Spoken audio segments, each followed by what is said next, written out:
The Petro-Mohila Black Sea State University in Mykolaiv has been bombed twice in the space of 48 hours.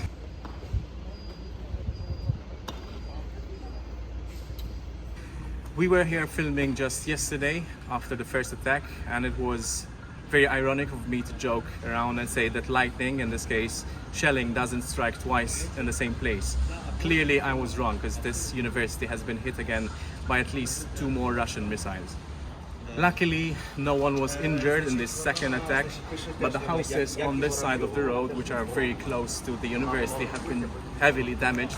Actually, some of the residents have sustained very slight injuries thanks to using their bomb shelters. We spoke to a number of these residents and asked them what they think about these attacks, why they think the Russians are attacking this university in particular.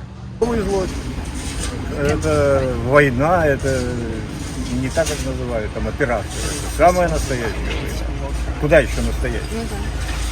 Але ви герой, ви лишаєтесь вдома, чи ви плануєте далі лишатись вдома? Оно будет видно по ситуации. Ну, пока подвал спасает, а там, если что-то мощнее бахнут, то и подвал не поможет. Звичайно, якщо бомба, авіабомба. Скажіть, будь ласка, ми працюємо тільки англійською мовою, ми кричимо на весь світ. У нас велика аудиторія на Європу і на... І на цей раз трошки серйозніше. Це, судячи з усього, знову були 2 ракети, ті ж самі С-300, але, як ви бачите, розгром отримався значно більший.